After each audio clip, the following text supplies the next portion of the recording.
Ambassador Dr. Sarah Chen stood at the viewport of the UESV Olive Branch and watched the massive station grow larger. Nexus Prime hung in space like a jewel, home to the Galactic Council. 47 alien species lived and worked there, ruling thousands of star systems. She had trained 5 years for this moment. Earth's future depended on what happened in the next few days. "Ambassador, we're cleared for docking," Captain Torres said behind her. "They're sending an escort," Sarah nodded. Her team of 12 diplomats, scientists, and security personnel gathered their materials. They wore formal Earth uniforms, dark blue with silver trim. She wanted the Council to see humans as professional and peaceful. Earth had discovered faster-than-light travel only 3 years ago. Since then, they had met dozens of alien species. All of them answered to the Council. The Council chamber was enormous. Sarah's team looked tiny walking across the polished floor. Seats rose in circles above them, filled with alien beings of every shape and size. Some had scales, others had fur. Some breathed different gases and sat in special containers. All of them watched the humans with various expressions that Sarah couldn't fully read. At the highest point sat the Vrax Imperator, a massive creature covered in black armor-like skin. His 4 eyes gleamed as he looked down at Sarah. Beside him floated the Hive Mind Collective, thousands of small insect-like beings that moved as one, speaking with a unified voice. "Humans of Earth," the Imperator's voice boomed. "You have been summoned to hear the Council's judgment on your species." Sarah felt her spine straighten. "With respect, Imperator, we came to negotiate Earth's entry as an independent member of the galactic community." Laughter rippled through the chamber. Not friendly laughter. The Hive Mind's voice buzzed. "Independence? You discovered star travel 3 of your years ago. We have maintained galactic order for 20,000 years. You are children." Sarah had prepared for this. Children who mastered quantum entanglement communication, artificial intelligence, and genetic enhancement. "We're different from the species you're used to, but we're not primitive." The Imperator leaned forward. "You are exactly like every other species that comes before us, full of pride and ignorance. You will accept client race status. You will follow our laws. You will limit your expansion to 3 star systems. You will provide resources and troops when the Council demands. These terms are not negotiable." "Then we respectfully decline," Sarah said clearly. "Earth will not become a client race. We seek partnership, not subjugation." The chamber erupted in angry sounds. The Imperator slammed a massive appendage on his platform. "You dare refuse the Council? The Council that has brought peace to this entire sector?" Sarah activated her tablet. "I've reviewed the historical records you provided. In the last 1,000 years, 23 species reached space travel capability in this sector. Only 19 exist today. I'd like to know what happened to the other 4. Silence fell across the chamber. The Hive Mind's buzzing took on a sharp edge. "They were incompatible with galactic civilization." "Incompatible?" Sarah pressed. "Or did they refuse to submit and you erased them?" The Imperator rose to his full height, towering even in the holographic display. "You overstep, human. The Council does what is necessary to maintain order. Species that threaten stability are dealt with. That is our burden and our duty." Sarah felt cold understanding wash over her. "You're admitting to genocide." "We prefer the term pruning," the Hive Mind said. "A garden must be tended. Dangerous growths must be removed before they choke out everything else." Sarah's security chief, Commander Liu, whispered urgently in her ear, "Ambassador, we need to leave now." But Sarah had one more question. "And what makes a species dangerous in your eyes?" The Imperator smiled, showing rows of sharp teeth. "Warriors, conquerors. Species with military capability that exceeds their wisdom. Species like yours, human. Your history is written in blood. Your planet has known 200 major wars in the last century alone. You created weapons that could destroy your entire world. You are exactly the kind of growth that must be pruned." Sarah's fingers moved quickly on her tablet, starting an encrypted transmission back to Earth. "You're making a mistake." "No. Ambassador Chen, you made the mistake when you refused our generous offer." The Imperator gestured and doors sealed around the chamber. Armed guards, massive creatures with energy weapons, surrounded Sarah's team. "You are charged with espionage, refusing lawful Council authority, and crimes against galactic order. You and your entire team are sentenced to execution. The sentence will be carried out immediately and broadcast to all Council worlds, including Earth. You're going to execute diplomats?" Sarah couldn't believe what she was hearing. "We came in peace, and you will die as an example." The hive mind buzzed. So that Earth understands its place. Submit or be erased. These are the only choices. Sarah's transmission completed. A tiny light on her tablet blinked green. Everything she had recorded, every admission, every threat, was now traveling to Earth at faster than light speeds. She looked at her team. Commander Liu stood ready to fight, but Sarah shook her head. 12 people couldn't fight an entire station. Stand down, she ordered quietly. Then louder, to the council. You're making the biggest mistake in your 20,000-year history. They were taken to a public square on Nexus Prime. Millions of aliens watched in person or through broadcasts. Sarah and her team stood on a platform, hands bound. The Imperator read their crimes to the assembled masses. Sarah barely heard it. She was thinking about Earth, about her daughter, about humanity. The executioner approached with an energy blade. Sarah looked directly into the closest camera. To anyone watching on Earth, she said clearly, don't mourn us. They think executing us will make you afraid. They don't understand. They killed one, but they've made an enemy of all. They think we're dangerous now. They're coming. The blade flashed. The transmission cut out. Across the galaxy on a small blue planet, billions of humans watched their ambassador die. They watched the council laugh. They watched the other alien species cheer or sit in silent approval. They watched and they remembered. In a bunker deep beneath Geneva, Fleet Admiral Marcus Kane watched the execution with cold eyes. He had known Sarah Chen for 15 years. She was one of the finest people he'd ever met. Now she was gone, murdered for the crime of standing up for her species. Kane reached for the red phone on his desk. Around the world, similar calls were being made. Earth's governments were convening. The military was mobilizing. In secret facilities hidden in the Oort cloud, lights began turning on in massive shipyards that had been running dark for decades. The council had made their choice. Now Earth would make theirs. Admiral Kane looked at the frozen image on his screen, Sarah Chen's defiant face in her last moment. He whispered to the empty room, "They're coming, Sarah, I promise you. They're all coming." The message reached Earth 6 hours after the execution. It came through quantum entanglement channels, impossible to intercept or block. Sarah Chen's final transmission contained everything. Recordings of the council admitting to genocide, evidence of 23 extinct civilizations, and the full video of what happened to Earth's diplomatic team. Admiral Marcus Kane stood in the emergency command center beneath Geneva. Around him, holographic displays showed leaders from every major nation on Earth. The Secretary General of the United Earth Government, President Jennifer Walsh, looked like she had aged 10 years in the last hour. "Play it again," said Premier Lee of the Asian Coalition. His voice was steady, but his hands shook. Kane didn't want to watch it again, but he understood. The world needed to see. He nodded to his communications officer. The video played on every screen. Sarah Chen standing tall, her final words.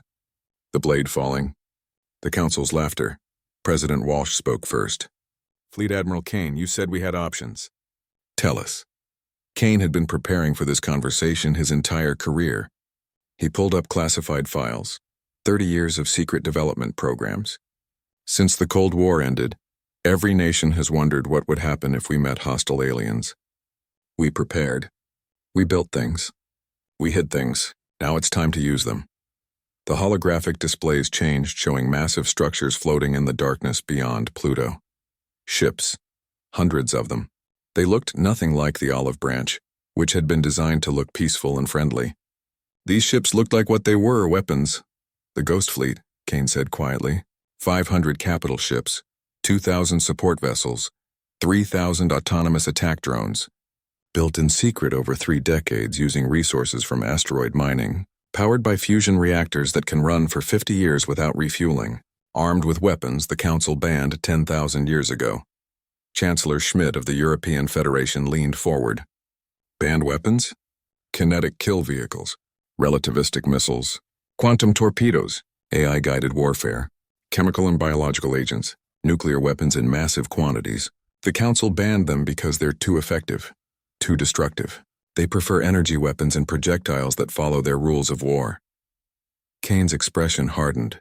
"We don't follow their rules." The room fell silent. President Okonkwo of the African Union spoke carefully.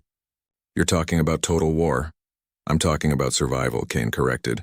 Sarah's transmission included intelligence we couldn't have gotten any other way. The Council sees us as a threat because we are a threat. We're warriors. Our entire history is warfare. We've developed technology at a pace that terrifies them. If we submit now, they'll control us for a few generations. Then they'll erase us. If we run, they'll hunt us. The only option is to hit them so hard they never forget what happens when you touch Earth. How many casualties are we talking about? Asked Prime Minister Tanaka of the Pacific Alliance. Kane pulled up tactical projections. If we strike first using maximum surprise and overwhelming force, we can cripple their military capability in the first wave. Target their shipyards, command centers, and military installations. Avoid civilian populations. The Council has 47 member species, but most are client races who were forced to join. Intelligence suggests many would rebel if we break the Council's power. Secretary General Walsh looked at each leader's hologram. This is the decision that defines humanity's future. Vote now. Do we submit to the Council or do we go to war? One by one, the votes came in. Kane watched the tally climb. It was the first time in human history that every major government agreed on anything.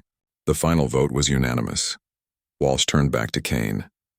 Fleet Admiral, you have authorization to deploy the Ghost Fleet. Rules of engagement? Kane had already prepared the orders. Protocol reckoning. First strike targeting military and government facilities only. Total dismantlement of the Council's ability to make war. Capture of Council leadership for trial. We're not genocidal like them. We're showing the galaxy there's a difference between justice and murder. When do we launch? Premier Lee asked. The fleet has been on standby for 6 hours, fueled and ready. Crews have been training for this scenario for years. We can launch in 3 hours, Kane paused. I'm going with them. This is personal now. Walsh nodded slowly. Do you think we can win? The Council has ruled for 20,000 years, Kane said. They're comfortable, fat on their power. They think warfare is about honor and following rules. They execute diplomats as public theater. They don't understand what humanity is capable of when you back us into a corner. He looked directly at the Secretary General. Yes, we'll win. The question is what we do after. First, we make sure there is an after, Walsh said. She stood and every leader followed. Admiral Kane, you are authorized to engage. Show them what happens when you kill our people. Kane saluted. The connection ended. He turned to his staff. All hands, this is Fleet Admiral Kane. Execute launch sequence. Notify all Ghost Fleet commanders we're going to war. 2 hours later, Kane stood on the bridge of the UESV Retribution, the flagship of the Ghost Fleet. It was the largest warship humanity had ever built. 1 kilometer long, bristling with weapons. Around it, 500 other ships powered up their drives. The crews were the best Earth had. Veterans, volunteers, people who wanted to look the Council in the eye and ask why. All ships report ready, Admiral, his XO said. Kane sat in the command chair. Behind him stood a photo of Sarah Chen, placed there as a reminder of why they were doing this. Helm, set course for Nexus Prime, maximum speed. Communications, send a message to the Council on all frequencies. Message ready, sir. Kane thought about what to say. He thought about Sarah, about the 12 people who died with her, about the 23 civilizations the Council had erased, about his grandchildren who deserved to grow up free. Message as follows, Kane said. To the Galactic Council, you executed our ambassador. You threatened our world. You laughed while you murdered peace itself. You called us dangerous, and you were right. We are dangerous, but we're not like you. We don't murder diplomats. We don't commit genocide. We don't rule through fear. We're coming for you, not to conquer, but to dismantle. We're going to take apart your military, your government, and your power piece by piece. And when we're done, every species in the galaxy will know what happens when you execute peace. You killed one. We're coming for all. Signed, Fleet Admiral Marcus Kane, United Earth Space Force. Message sent, Admiral. All ships, jump on my mark. 3, 2, 1, mark. 500 warships vanished from Earth's space, leaving only the faint radiation signature of their jump drives. They reappeared at the edge of Council space, moving faster than anything the Council had ever seen. The Ghost Fleet was sailing to war, and the galaxy would never be the same. On Earth, Secretary General Walsh addressed the planet. People of Earth. Today, the Galactic Council executed our ambassador and her team for the crime of standing up for humanity.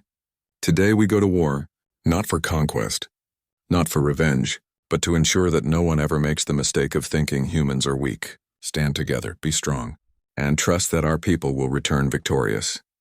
Across Earth, billions of people watched the Ghost Fleet disappear into the stars. Some prayed, some cried, some sharpened their resolve. All of them waited, united as never before, to see what humanity could do when pushed too far. The Council was about to find out. The Ghost Fleet traveled through the void between stars, silent and deadly. Admiral Kane stood on the bridge of the Retribution, watching the tactical display. 500 capital ships moved in perfect formation, a wall of humanity's finest engineering. They had been in jump space for 3 days, crossing distances that should have taken months in normal space. "Admiral, we're approaching the Council border," his XO, Commander Park, reported. "Sensors detect patrol vessels ahead." Kane studied the display. 6 Council patrol ships, old models designed more for customs checks than combat. They probably hadn't seen real action in centuries. "How long until they detect us?" 30 seconds at our current speed. They're already broadcasting challenge codes. Kane considered his options. The smart move was to avoid contact, slip past unnoticed. But that wasn't the message he wanted to send. "Maintain course. Weapons free. Target their engines and communication systems. I want at least one ship intact enough to send a message." "Aye, sir." Weapons locked. The patrol ships finally saw them. Their broadcast changed from routine challenges to panicked warnings. They tried to scatter, but they were too slow. The Retribution's AI targeting systems tracked all 6 vessels simultaneously. Railgun rounds, accelerated to a fraction of light speed, crossed the distance in milliseconds. 5 ships exploded as kinetic rounds tore through their hulls. The 6th ship lost its engines and communications array but remained mostly intact. The entire engagement lasted 4.7 seconds. "Cease fire," Kane ordered. "Scan for survivors. Multiple life signs on the surviving vessel, Admiral. They're venting atmosphere from 3 compartments, but the ship isn't critical." "Good. Broadcast this message to them. Tell the Council that Earth is coming. Tell them to prepare." Kane turned to his navigation officer. "Plot a course directly through Council space. No more avoiding patrols. I want them to see us coming." Commander Park looked concerned. "Sir, that will give them time to prepare defenses." "That's the point," Kane said. "Sarah died trying to make peace. We're going to make war, and we're going to do it in broad daylight. No sneak attacks, no ambushes. We're going to walk through their front door and dare them to stop us." The Ghost Fleet jumped again, appearing deep inside Council territory. Alarms screamed across a dozen worlds. The Council Emergency Defense Network activated for the first time in 3,000 years. Ships scrambled from orbital stations. Planetary shields powered up. The Council military, spread across hundreds of systems, began mobilizing. In the Council chamber on Nexus Prime, chaos reigned. The Vrax Imperator bellowed orders while the hive mind coordinated fleet movements. A massive holographic display showed the Ghost Fleet's position and trajectory. How did they build 500 capital ships in 3 years? A delegate from the Tarvac species demanded. "It's impossible." "They didn't build them in 3 years, a military analyst explained. "Energy signatures suggest these ships are decades old. They've been hiding them, planning this." The Imperator slammed his appendage down. "It doesn't matter when they built them. What matters is stopping them. How many ships can we mass against them?" 1,500 capital ships within a week, Imperator. 3,000 if we pull defenders from outer territories. Do it. Mass everything at the Vrax system. We'll crush them there on my homeworld. Let humanity see what happens when they challenge true power." But Admiral Kane had no intention of going where the Council wanted. "Navigation, adjust course. New target, the Hivemind home cluster. They're coordinating the Council's response." Cut off the head. The Ghost Fleet changed direction, jumping past the massive Council force gathering at Vrax. For 3 days, they played a deadly game of cat and mouse, appearing in one system and jumping away before the Council fleet could respond. Each time they appeared, they destroyed military installations, shipyards, and supply depots. Each time, they broadcast the same message. "This is for Sarah Chen." Commander Park studied the tactical reports. "Admiral, we've destroyed 63 military facilities without a single casualty on our side. Their response time is terrible. They're not used to fighting," Kane explained. "Look at their tactics. They mass their ships in big formations, broadcast challenges, wait for responses. They've turned warfare into a ritual. They forgot it's supposed to be about winning. And we're not playing by their rules. Exactly. We studied every war humanity ever fought. We learned from our mistakes.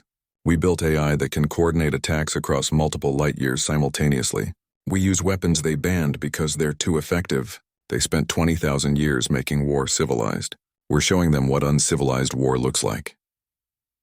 The Ghost Fleet appeared at the edge of the hive mind's home cluster, a system of 12 planets connected by massive organic structures. The hive mind itself was distributed across all 12 worlds, billions of individual organisms thinking as one. It was the Council's strategist, their military genius. Incoming transmission from the hive mind, the communications officer reported. Put it through. The hive mind's voice filled the bridge, thousands of voices speaking in perfect unity. Admiral Kane, we offer terms.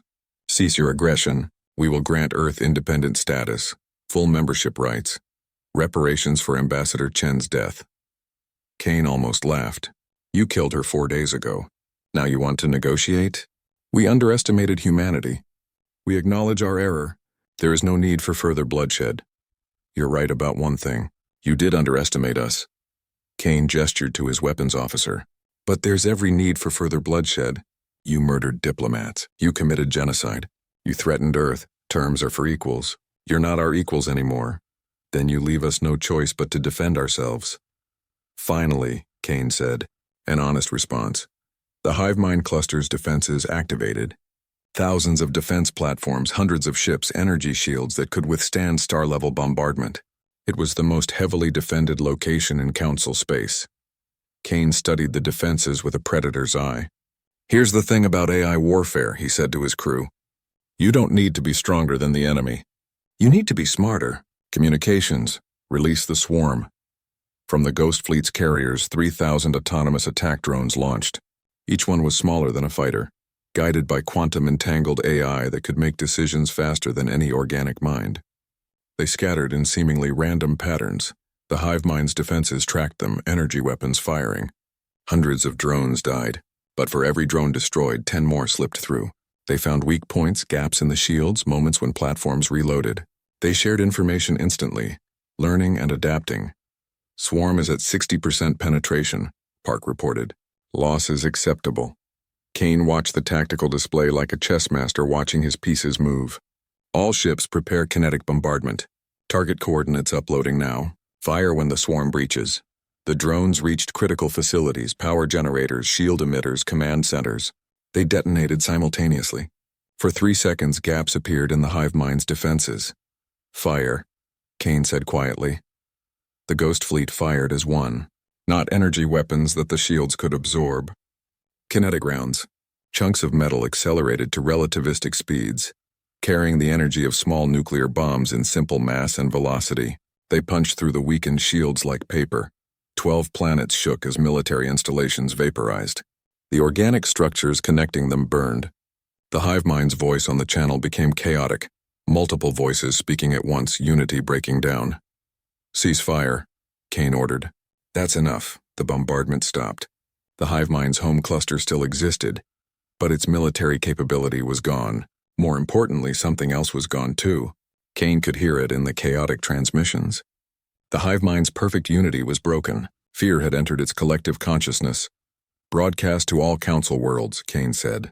This is Admiral Kane of Earth. The hive mind's defenses have fallen. Your greatest strategist couldn't stop us. We're coming to Nexus Prime next. To the Vrax Imperator and all council leadership, prepare to answer for your crimes. He cut the transmission and turned to his crew. Plot course for Vrax. The Imperator wants to make his stand on his homeworld. Let's give him what he wants. As the Ghost Fleet jumped away, the Council finally understood what they faced. This wasn't a war of conquest or territory. This was extermination of everything the Council represented. And humanity was very, very good at war. On Nexus Prime, the Imperator watched the reports in growing horror. The human fleet was unstoppable, not because they were stronger, but because they fought like nothing the Council had ever seen. Unpredictable, ruthless, efficient. For the first time in his 300-year life, the Vrax Imperator felt fear. The Vrax homeworld burned, not with fire or nuclear weapons. Admiral Kane had been specific in his orders. No civilian casualties, no collateral damage. But every military installation, every government facility, every symbol of council power on Vrax was being systematically erased from existence. The Ghost Fleet hung in orbit like a sword over the planet. Precision strikes demolished the Imperator's palace complex, the military academy that had trained generals for 5,000 years, the orbital shipyards that had built council warships for longer than human civilization had existed. 12 minutes after the first shot, the planet's defensive capability was zero. Ground forces are surrendering across the planet, Commander Park reported. Vrax Military Command is requesting terms. Tell them to lay down weapons and await further instructions, Kane said. Where's the Imperator? Bunker complex beneath the palace. Heavily shielded. He's still alive, Kane nodded. Deploy assault teams. I want him alive. While Earth's special forces penetrated the bunker, Kane turned his attention to the broader situation. The tactical display showed council forces scattered across 100 systems trying to regroup. But they were too late.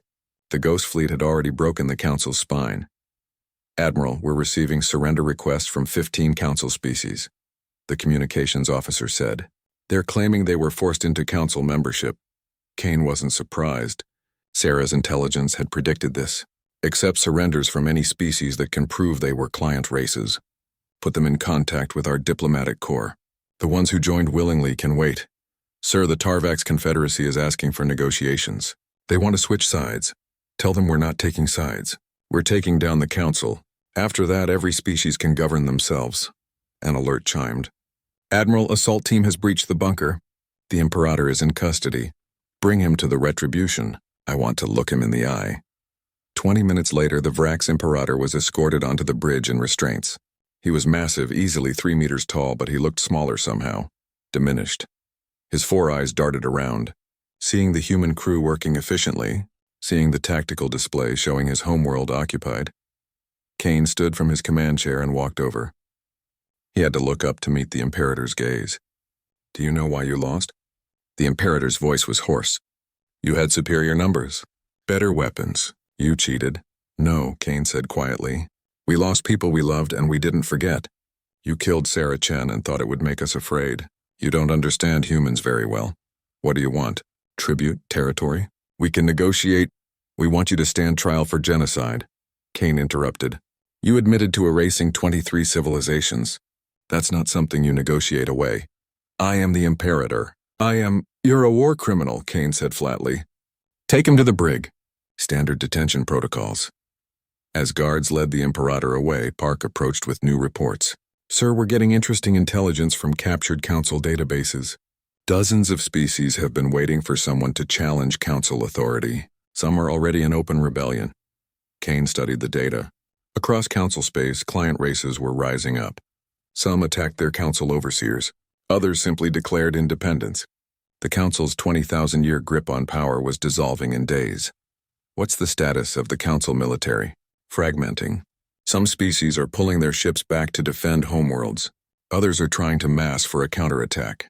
The hive mind's coordination network is still broken, so they're not working together effectively. Good.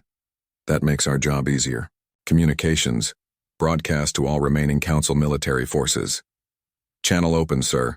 Kane's words were transmitted across the galaxy. This is Fleet Admiral Kane of Earth. The Vrax Imperator is in custody. The hive mind's military capability is destroyed. 60% of council military infrastructure has been eliminated. To all council forces still fighting, you're not fighting for peace or order. You're fighting for leaders who commit genocide when species won't submit. Stand down. Let this end. Some took the offer. Others didn't. For the next week, the Ghost Fleet methodically dismantled what remained of council military power. They didn't seek out battles, but they didn't avoid them either. When council forces engaged, they were destroyed with clinical efficiency. The battle for the Nexus Prime system was the last major engagement. 300 council warships from a dozen species made their stand around the station that had been the council's heart for thousands of years. They had the numbers, the position, and the desperation of those with nothing left to lose. Kane surveyed the enemy formation. They're fighting smart this time. Good defensive positioning, overlapping fields of fire. They learned from watching us. We could bypass them, Park suggested. Hit other targets. No, this ends here. They want a final battle. We'll give them one. Kane opened a channel to the enemy fleet. Council forces, this is your last chance to surrender. We don't want to kill you. Stand down. The reply came from a Tarvax commander. You've destroyed our civilization. You've imprisoned our leaders. What do we have left to lose? Kane understood the sentiment, but he also knew the truth. Your civilization destroyed itself when it started committing genocide. We're just finishing what you started. Last chance, silence. Then the Council ships opened fire. The Ghost Fleet didn't fight like the Council expected. Instead of meeting the enemy formation head-on, they split into smaller groups using their superior speed and coordination. They appeared behind the enemy, above them, below them. They used the system's planets for cover, bouncing railgun rounds off gravity wells to hit from impossible angles. The AI coordination that humanity had perfected showed its true power. Every ship knew what every other ship was doing. They moved like a school of fish, like a flock of birds. Individual units acting as one organism. The Council forces, even fighting desperately, couldn't match it. 20 minutes into the battle, half the Council forces were disabled or destroyed. The rest tried to retreat. Let them go, Kane ordered. We've made our point. The Ghost Fleet held position while surviving Council ships fled. Nexus Prime Station hung in space, its shields down, its weapons silent. Kane had no interest in destroying it. Too much history lived there. Boarding teams, secure the station. Arrest all Council leadership you find. Anyone else, offer them transport home if they want it. Earth's Marines swept through Nexus Prime, meeting little resistance. The station's diverse population, shocked by the sudden turn of events, mostly stayed in their quarters. Some celebrated, others mourned. None fought back.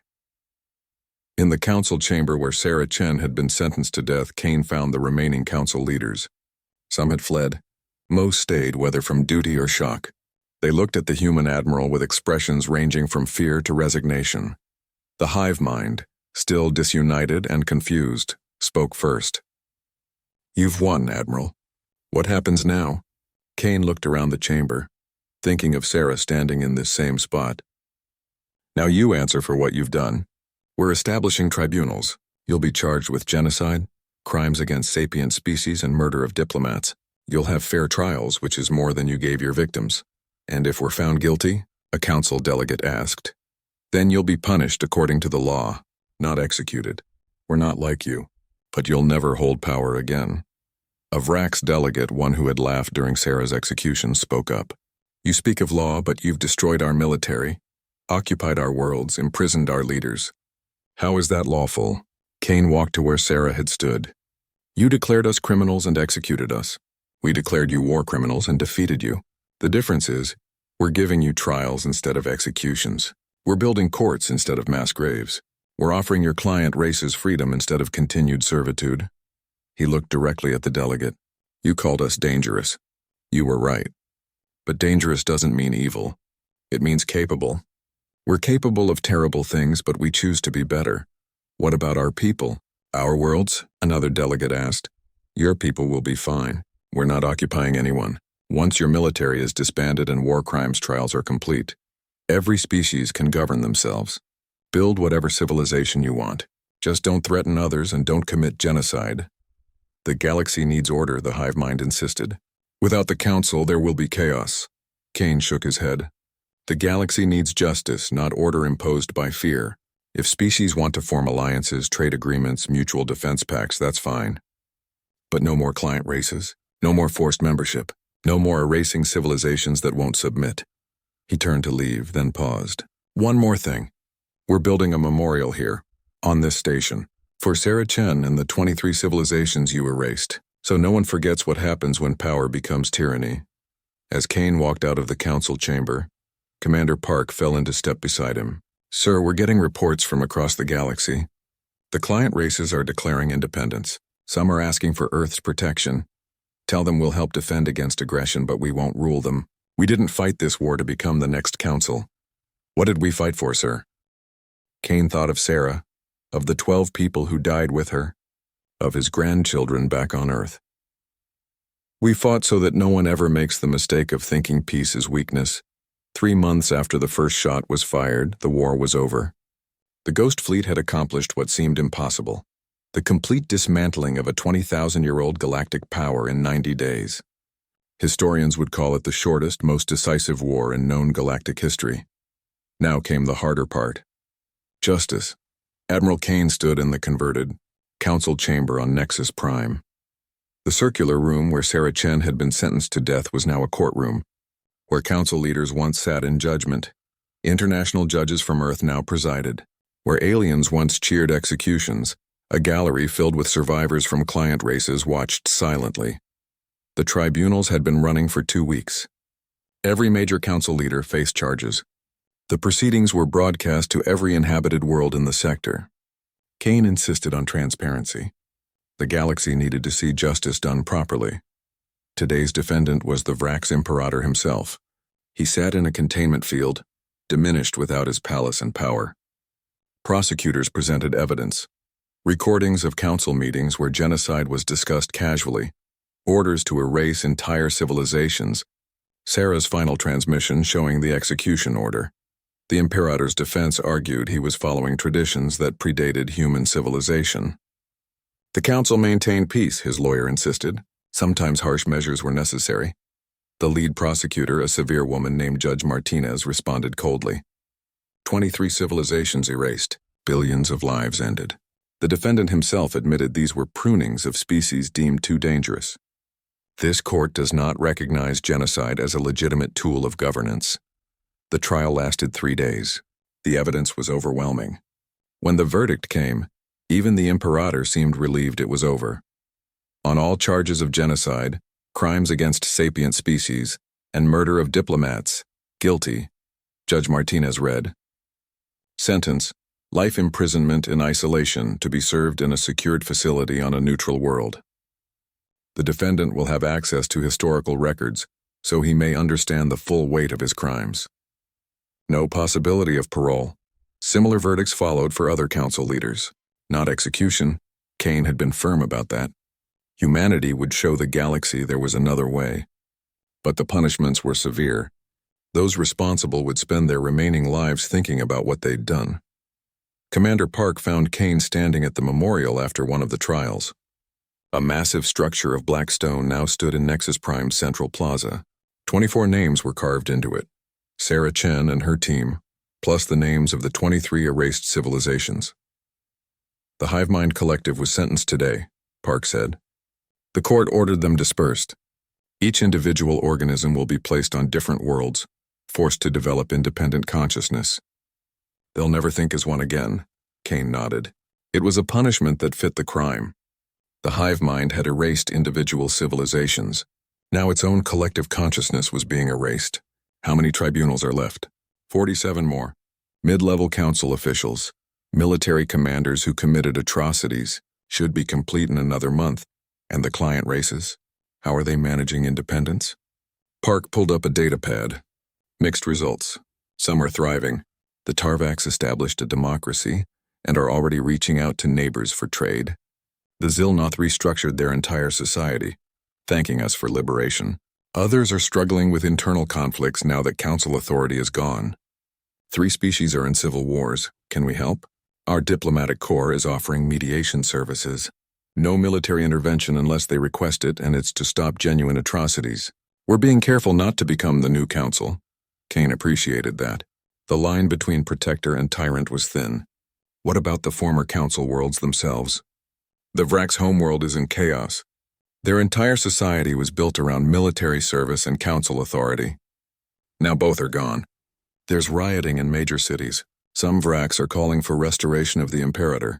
Others want democracy. Send humanitarian aid, but make it clear they choose their own government. We don't pick sides in internal politics. They stood in silence for a moment, looking at Sarah's name on the memorial. Kane thought about how different things might have been if the council had just accepted Earth's offer of partnership. All this death, all this destruction because of arrogance and fear. Admiral, Park said quietly, what you said in the chamber about not becoming the next council. Are you sure we're not? We defeated them. We hold most of the military power in this sector. Species are looking to us for protection. How is that different? Kane had wrestled with that question every day. The difference is choice. The council forced species to join. We're letting them choose. They want our protection? Fine, but we don't control their governments or make their laws. They want to be independent? Also fine. We don't punish species for refusing us. And if someone threatens them, then we defend them if they ask. But we don't demand resources or troops in return. We help because it's right, not because we want to build an empire. Kane looked at his XO. That's the test. Park. The moment we start demanding obedience instead of offering help, we've become what we destroyed. A junior officer approached, saluting. Admiral, Secretary General Walsh is on the comm for you. Secure channel. Kane followed him to a private chamber. Walsh's face appeared on the screen, looking exhausted but satisfied. Admiral, the UN General Assembly voted this morning. Final tally, 192 in favor, 3 abstentions, 0 against. Earth is officially establishing the Free Species Alliance. What are the terms? Any species can join. No forced membership. No tribute or resources required. We provide mutual defense and trade networks. Each species retains complete sovereignty. Members can leave whenever they want, no penalties. Walsh smiled. We're calling it what it is. Voluntary cooperation instead of forced order. How many species are interested? 37 have already applied for membership. More are considering. Even some of the former council species want in, once they establish legitimate governments. Kane felt something he hadn't felt in months. Hope. What about the Ghost Fleet? That's why I'm calling. The Assembly wants to know your recommendation. Do we bring the fleet home, keep it deployed, or something else? Kane had thought about this. Keep half deployed, rotating crews every 6 months. The galaxy just watched us dismantle the Council. Some species are grateful, others are terrified. We need to be visible, ready, but not threatening. Show we're serious about protecting the peace without imposing it. And the other half? Bring them home. Stand them down but keep them maintained. The Council isn't the only threat in the galaxy. We got lucky this time. They weren't prepared for our style of warfare. Next time we might not be so lucky. Walsh nodded slowly.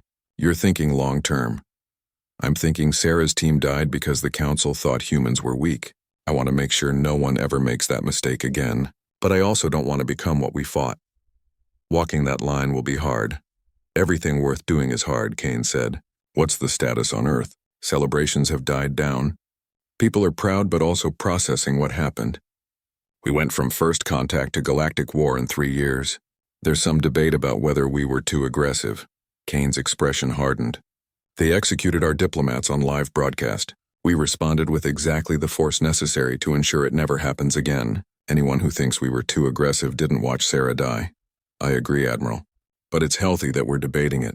It means we're not blindly following military authority. Democracy is messy. They discussed logistics for another 20 minutes before signing off. Kane returned to the memorial, where a small crowd had gathered. Former client race citizens mostly. Some left flowers. Others just stood and looked at the names. An elderly Tarvax approached Kane. The species was vaguely reptilian with iridescent scales. You are Admiral Kane? I am. My homeworld was saved because of what you did. The Council would have erased us next. We asked too many questions. The Tarvax touched the memorial. Thank you for remembering the lost ones. Thank you for making sure we won't be forgotten too. Kane didn't know what to say. He settled for, what will your people do now? We will live. We will grow. We will make sure our children know what freedom cost. The Tarvax looked at Kane with large, wise eyes. And we will remember that Earth asked for peace first, and only chose war when peace was murdered. After the Tarvax left, Park rejoined Kane. Sir, the rotation schedule is ready. Your replacement commander arrives next week. Your shuttle home leaves in 3 days. Good. I miss Earth. I miss my grandchildren. Kane took one last look at the memorial. Before I go, I want to make one more broadcast. The next day, Admiral Kane stood before cameras in the Nexus Prime Communication Center. His message would reach every inhabited world in the sector. I am Fleet Admiral Marcus Kane of Earth. 3 months ago, the Galactic Council executed Ambassador Sarah Chen for the crime of standing up for her species. Today, the Council no longer exists. Its leaders face justice. Its client races are free. Its military capability is dismantled. I want to be clear about what Earth stands for. We didn't